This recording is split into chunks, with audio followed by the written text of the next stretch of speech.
I think he does an 8-year extension to end the noise. And I mean, does he play out the whole 8 years? I tend to believe he will be an Oiler for his entire career. But again, I think the quotes and that stuff, it's to put some pressure on the management more than it's to signal that he's unhappy.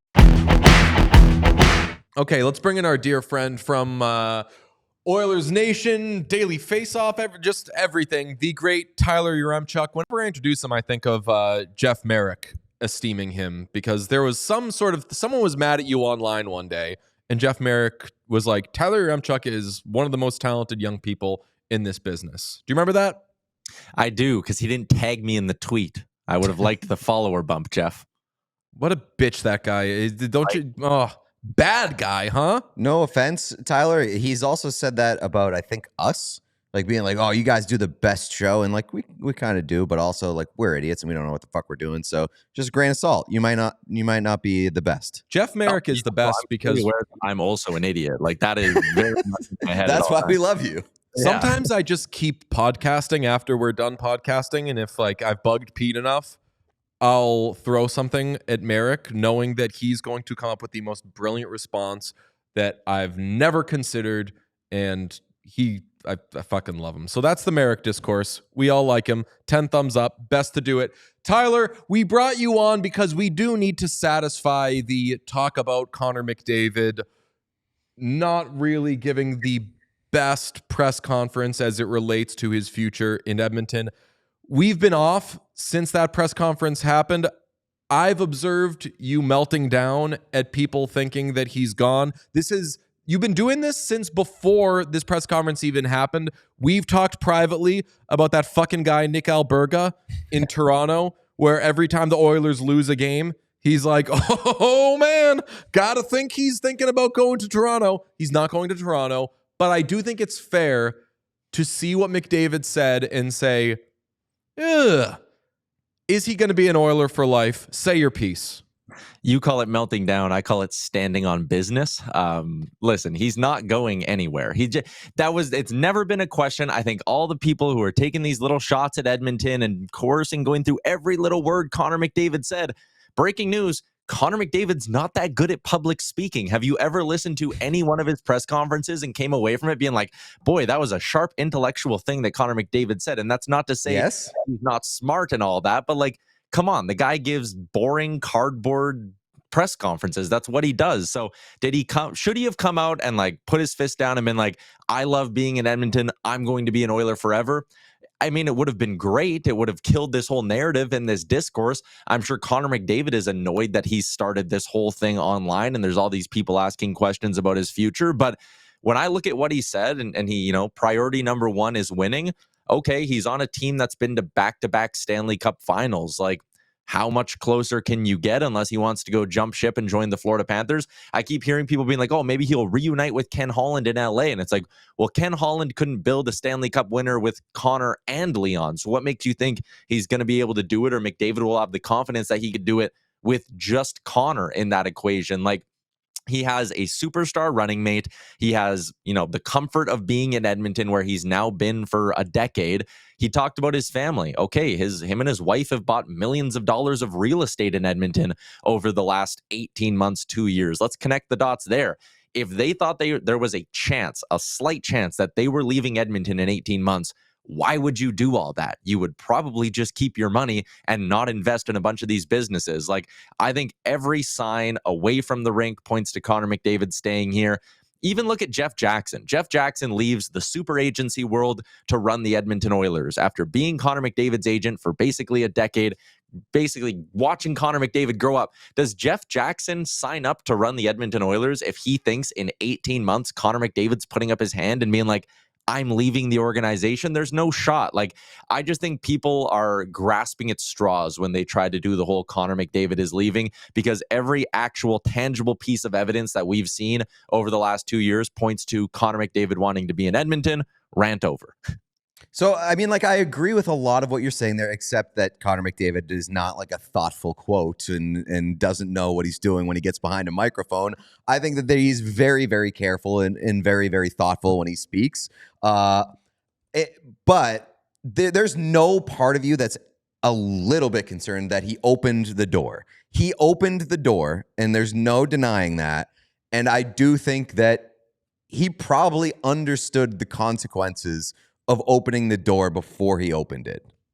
I think maybe it was done to, make that front office feel a little uncomfortable more than it was done to like send a message to the league that like, hey, I'm not thrilled here. Again, they've gotten to within 3 combined wins of winning the Stanley Cup now over the last 2 years. Like they're just as close as any other team could be, or as any other team has been of getting there over the last number of seasons.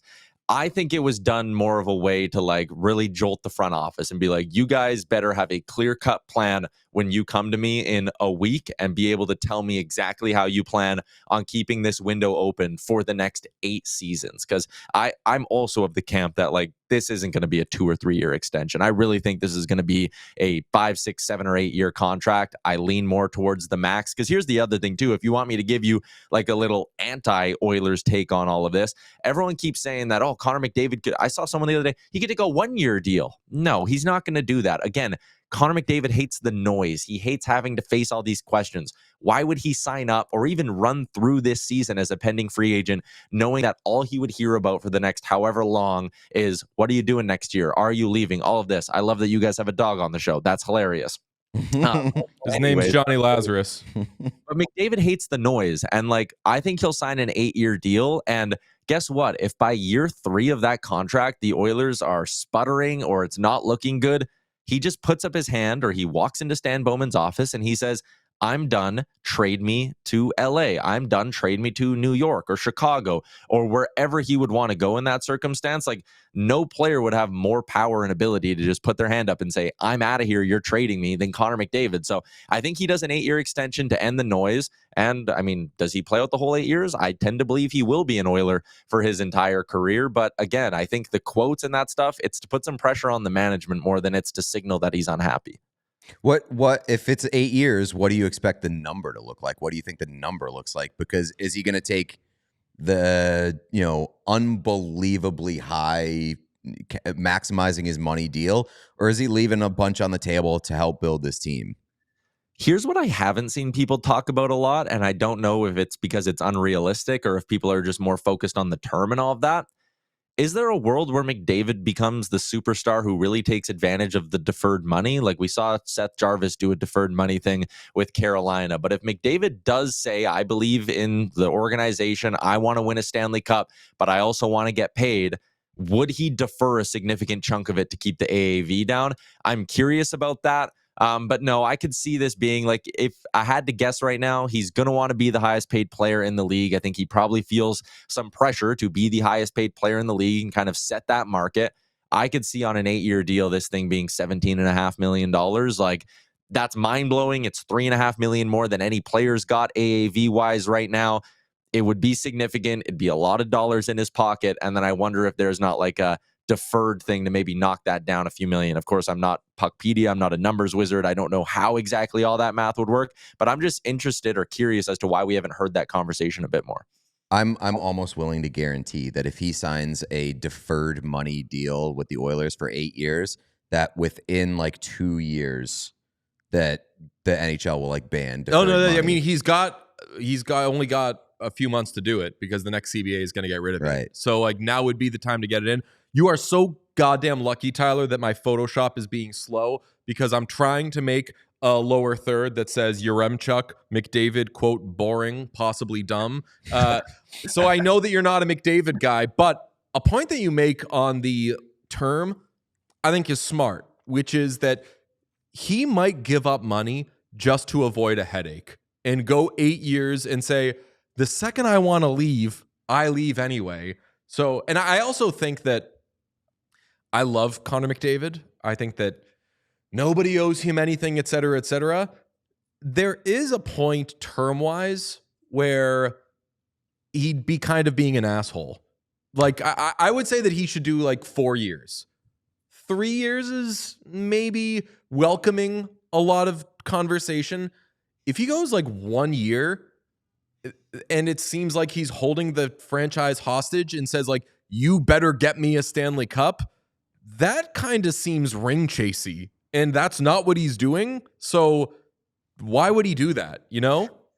And I also think McDavid's been a guy you can go back to junior when he got drafted by the Erie Otters. And I mean, everyone at that time was like, he's not going to play in Erie. He's going to ask for a trade. He's always been, I think, very legacy aware and conscious of what people view him as. He doesn't want to have that kind of a reputation as being someone who, and again, this goes back to junior, but it follows him to the NHL when he signed an 8-year deal with the Oilers as quick as he could sign a full max term deal with the Edmonton Oilers.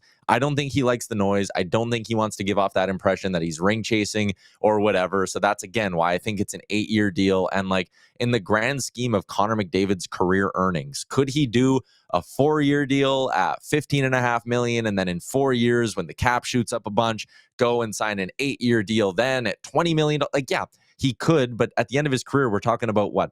Maybe $6-7 million total, which sounds like a gross amount of money. But that to Connor McDavid, it's probably not worth the headache at that point, if you kind of get what I'm saying. So I think we'll see another max term deal here. It'll run him till he's 37, 38 years old. And the other thing too is Leon Draisaitl did the max term last summer. Like, these guys are best friends off the ice. Do you really think Leon Draisaitl was like, I'm doing the 8-year thing in Edmonton? Because again, there would have been a case for him to take a 3-4 year deal and be a free agent again at 32 years old. He signed that contract when it was still flat cap world, right? Would Draisaitl have signed 8 years if he didn't think Connor McDavid wasn't just going to do the same thing the next summer? Here's the thing. He can, though. He can Paul George himself if he wants. If McDavid leaves, he can say, all right, I'm out of here. And they would get everything for Leon Draisaitl. I've seen people like, hey, what would a trade package for Connor McDavid look like? And every single one you look at, you're like, that's the worst trade in the world. Like, there's nothing, there's no trade that the Oilers could win trading Connor McDavid. Like, Draisaitl would kind of look like that too. But if McDavid leaves, I would not be surprised if Draisaitl's like, get me out of here. But that's a cross the bridge when you get to it. I would be surprised by that, because to me, and I think I talked about this last week, to me, that signifies Leon like jumping ship and abandoning his boy. His boy being the Edmonton Oilers, which like, I think that Leon has enough confidence in himself to be the guy. Like, if Connor leaves, I think Leon will embrace being the guy. He doesn't need to be it, but I don't think he's afraid to be it. That's a good point. That would be Robin behavior. And we roll our eyes every time someone calls Leon Draisaitl a Robin. That was it. TSN that put out the like, is he the best sidekick of all time? And we're like, he's too good to be a sidekick. Like, to be considered a sidekick. And it would be sidekick behavior, yes, to say, okay, it's being broken up, so I guess I'm gone too. Let's switch gears to Evan Bouchard. 1-year deal is something that has been kicked around by, I want to say, Chris Johnston. And he's got until July 5th to elect arbitration. And if he does that, he gets a lot of money, obviously, because his arbitration case is unbelievable. What would you do with Bouchard if you're the Oilers? Would you sign him long-term, or would you say, let's go short-term when Elliott said this morning, that's still going to cost you $10 million a year? Yeah. Also, I believe once he elects for arbitration, he's then ineligible for an offer sheet as well. So that means if a team were to jump in on the offer sheet market, they only have until July 5th. And to your point, Evan Bouchard's arbitration case is so strong that there is no world he does not try to take advantage of arbitration, or at least leave that as a threat, because his arbitration number probably gets him in the high 9s. You're right. If they were to sign him to, let's say, a 3-year deal that walks him, 1 or 2 years past unrestricted free agency, that probably still costs you $10 million or 9.5. So if you're the Oilers and Bouchard says, okay, you want to go short term, 3 years, it's 9.5, or an 8-year deal is 10.5. I mean, what are we doing here, right? Like, that's barely the cost of a league minimum player. Just sign the guy for the full 8 years and actually get the benefit of, in years 4, 5, 6, and 7 of that contract, there's going to be 15 defensemen maybe making more money than him by that point. Like, with the cap shooting up, I think the sticker shock on a lot of extensions and contracts is going to continue to surprise us. And I think teams should always be pushing for more term right now. So I wouldn't be thinking about a 3-4 year deal with Bouchard. I'd be going max term on him as well. I also think that's a great way if you want to point to Connor McDavid and be like, look at what we're doing to keep our competitive window going. You sit there and go, we have you, McDavid, that is, Draisaitl, and Bouchard all signed for the next 8 seasons. Like, don't forget Trent Frederick. I was going to say Trent Frederick. Don't forget Trent Frederick. That's probably a big part of this as well. But like, you can sit there and point to the nucleus and the biggest pieces and be like, we have cost certainty as the cap keeps shooting up. Connor, we're going to be good for the next couple of years, and then we're going to have cap space after that to continue to build around you. Like, I think going 8 years with Evan Bouchard is the smart play. Am I going to be wincing when I see $10.3 million come in as the AAV? Yeah, I'm going to be wincing a little bit, but it's better than the alternative, and that's not having Evan Bouchard on your team. And you're not trading Darnell Nurse. I would love to trade Darnell Nurse. Full no movement clause. He loves the guys in that room. He's been in the city now for 10 years. Is there a world where Darnell Nurse waves? I don't see it. And I know people point to like, oh, well, Pierre-Luc Dubois, they got him to wave out of LA. Like, yeah, that's because he didn't like it there and it wasn't a fit. People can point to a whole, like Seth Jones. Okay, but that's unique because Seth Jones was on a garbage team and then had a chance to go play in Florida and be on a Stanley Cup contender. Like, is there a Stanley Cup contender who's going to put up their hand and be like, we'll take Darnell Nurse off your hands? And is that a spot Darnell Nurse would want to go? Like, I just don't see a realistic path to Darnell Nurse not being an Oiler next season or convincing him to waive. I think the path opens up when the team tells you that they don't want you. Like, he loves Edmonton. I'm sure he does. I'm sure he loves the group. But at the end of the day, if a team tells you or signifies to you they don't really want you, I think that changes the way you think about things. But, and again, like, where would he, if the Oilers were like, we don't want you here, we're trading you to Columbus, like, would Darnell Nurse just be like, oh, damn, like, I feel, but like, I think you still would have to find like a competitive team that he would want to go to. Like, the one thing I kicked around on the show the other day, I'm not sure how realistic it is. I don't even think it makes the Oilers better, but like, if you went to Darnell Nurse and we're like, hey, Toronto's giving us Morgan Riley, do you want to go play back home? He's from Hamilton. Okay, like maybe that's the type of trade we're looking at here, where there's someone on another competitive team who's grossly overpaid, who you go to Darnell Nurse and say, you need a fresh start. We want a different vibe. Let's do this swap. But like, are the Oilers better with Morgan Riley than Darnell Nurse? I'm not totally sold on that. And I don't think that he needs a fresh start. I think that the biggest thing is, you brought up on Oilers Nation, what are you attaching to him? And then are you done making moves for the next couple of years? If you say, here's our 2027 first round pick, take Darnell Nurse and like eat the whole contract, you can't get anybody at the deadline. Then you're Florida minus the Stanley Cups. Yeah, like without a doubt. Like, it would probably take more than, like, the Leafs paid a first round pick to get out of 1 year of Patrick Marleau's contract. What do you have to pay to get out of 6 more years? It is 5 more years of Darnell Nurse. Like, it'd be disgusting. Like, you just don't have the ability to do that. You're way better off crossing your fingers, finding him a good partner, which maybe they have with Jake Wallman. Maybe Wallman playing on the right side with Nurse. Maybe they can find a way to vibe next year. I just think you're way better off trying to find Darnell Nurse a proper partner and properly slotting him on your roster than you are chasing your tail, trying to be like, okay, Matt Savoy in a first, and then maybe we can get out of Nurse, but we still have to take a bad contract. Like, it's just so messy. Yeah, and I think that they need to try Savoy and Sam O'Reilly and like even Hudson. Like they need to see if some of those young guys can actually be stars, because like McDavid's got to be absolutely jonesing for that after the double offer sheets last year. We'll ask Not you about even stars, just like usable players. Yeah, like again, like what the Chicago Blackhawks used to do. Like that was the model for me. Like pay your stars and have your fourth line be a bunch of guys on entry-level contracts who are good players. We'll get you out on goalie talk, but first I want to ask, am I crazy for kind of thinking about Matthias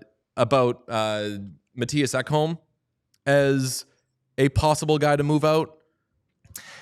I don't know if it's a possible guy to move out, but I'm really curious about his injury. I had heard things from the first round of the playoffs that like, hey, there's not a hope in hell this guy's playing, and there's not a hope. There might be a shot he's not ready for next year, and like who knows what next year could look like for him. Obviously he came back, but we saw what he looked like.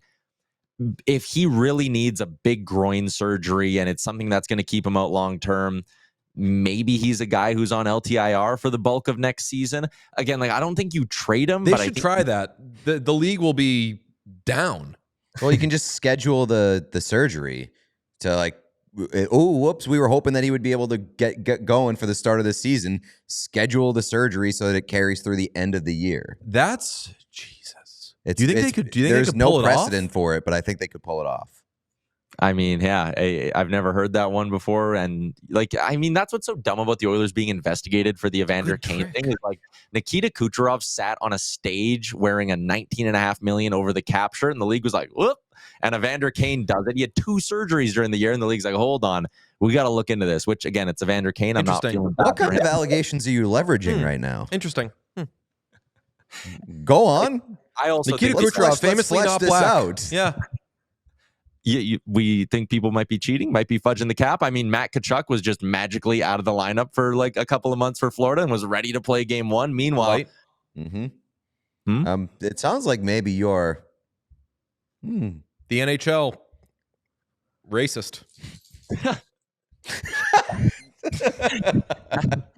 right, let's get to the goalie talk now, huh? Who do you want to be your goalie next year?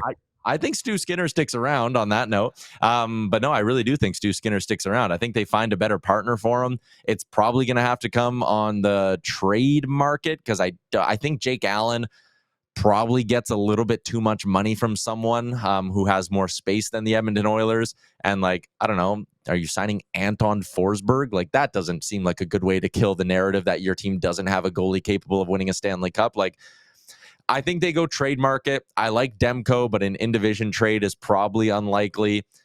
I like Gibson if the Ducks are willing to keep some of the money. Frank says Hofer's available on the trade market. He's not experienced, but he has the upside. There's just not very many good names. Like, it's such a frustrating spot to be in because, again, I think giving up on 26-year-old Stuart Skinner is a bad idea. I think you play out the last year of this contract with him and see what he does in his 27-year-old season, and you just put someone more reliable in as his partner. Gibson would be fine depending on the cost. I would really push hard for Demko, but it's a crappy market. Maybe you can convince Marc-Andre Fleury he doesn't actually want to retire. I was I was rollerblading and listening to Stan Bowman's press conference because that's how I do it. And when he said the thing about goalies, I was like, he's fucking right, which is someone's like, hey, what are you going to do about your goalies? Like, this is 2 years in a row that goalies, and he was like, it's 2 years in a row that we had the better goalie in every series we played except for one. And I'm like, yeah, but Stu's reached a point where what happens if they keep Stu Skinner?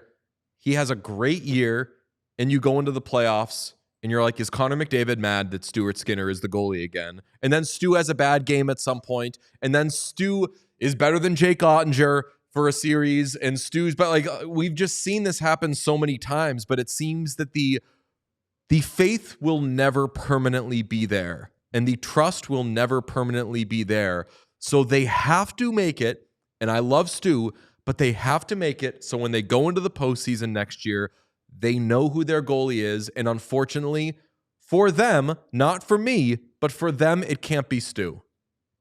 I just think that's why you need to get someone who, again, like a Gibson or a Demko, where their high end is clearly so much better than Skinner's, because then you could sit there and if there is a world where Stu Skinner is your starter game 1 of next year's playoffs, it's because, and again, this is probably how you have to point to Connor McDavid and justify it. It's like, Connor, Stu Skinner was better than John Gibson for 45 starts this year. We have to roll with them. Like, you have to just be so sure of it that you're right. It can't be a scenario where, like, again, because I heard the name Anton Forsberg and I heard the name Alex Lyon earlier in the week or early last week. It's like, you said that like it was a slur. I mean, Alex Lyon is the reason that the Florida Panthers are what they are, because they don't get into the playoffs that first year where they make it to the Stanley Cup final without Alex Lyon.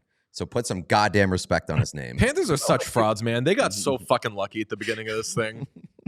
oh, if Brad Marchand, I've seen that clip. If Brad Marchand scores on that one breakaway, whatever it was. Oh, he's talking about 3 years. Oh, yeah. 3 years ago. Yeah. Against Florida. Yeah. 2 absolute Mickey Mouse championships.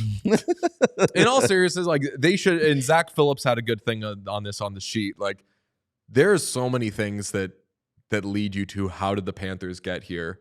And it's crazy. I mean, over a 3-year run, every team gets lucky, and there are those moments that you can point to. But yeah, Mickey Mouse double champs. I've been saying the Oilers need a higher ceiling other goaltender I for agree. so long. Yeah. I've been saying it since before the trade deadline. It's what I wanted them to do at the trade deadline. Like I never thought that you needed the guy who kicked Stuart Skinner out of town, but you needed a guy who made Stuart Skinner uneasy, or well, more uneasy than Stuart Skinner makes himself. But And just had a very high floor because you needed a guy to push you him. talked about ceiling, you like a higher end ceiling with Stu.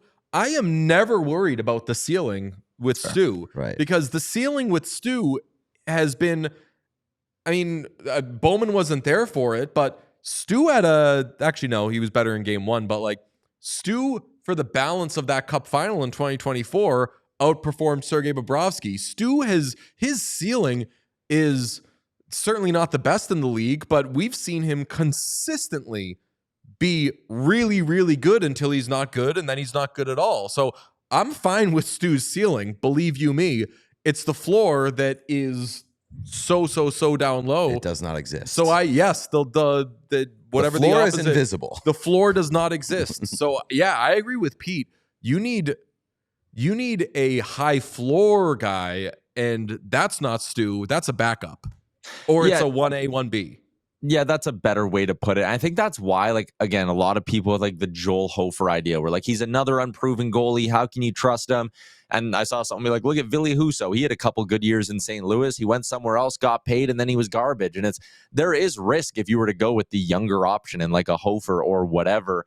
But I also look at it and go, okay, he's put together a handful of decent seasons in St. Louis, and like that's a guy who probably gives you a higher floor than Stuart Skinner did. Like they just need more balance. And again, that's why Stan Bowman's getting paid to be the GM of this team. Like he's got to figure out who can be that guy and what assets are worth giving up. Because that's the other flip side is like you have maybe 2 decent forward prospects in your system. And as you pointed out, you need those guys to pan out and be NHLers for you. They can't just be trade chips. And the other side is $11.9 million in cap space right now.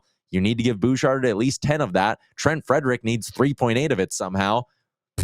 Like you can't go take John Gibson at full board for $6 million. Like you just can't afford to do that with the way your cap structure is. So that's the other thing that complicates all this is you need someone who is very good and also doesn't cost a lot of assets and also doesn't have a high cap hit. That's tough to find. It's not an easy bit of work. That's for sure. I can't believe they got Frederick for only $3.8 million. And tidy bit of work for all 8 years too. That's crazy. That's a cap going up. The 8-year deal, max term for everybody. Everybody coming off the books for the Edmonton Oilers. You love to see it. Tyler, we're very fortunate you came on with us. You always give us enlightening and slightly enraged takes from time to time, so that was very good. Thank you, my friend. Are we? You do it every day during the summer, yes? No, we go down to 3 days a week, starting the week after free agency. So we're still 5 days a week this week, and then we'll slowly knock it down a little bit. Let Liam get up to his usual nonsense in the summer when there's no hockey. If you think he's unhinged during the season, Liam, when there's no hockey to talk about, it's not a hockey show. He's the best. He was made for moments like this. Thank you so much, Tyler. We love you. Yeah, sorry for calling Connor McDavid dumb. Didn't mean to. See you, boys. We all silly like the mayor.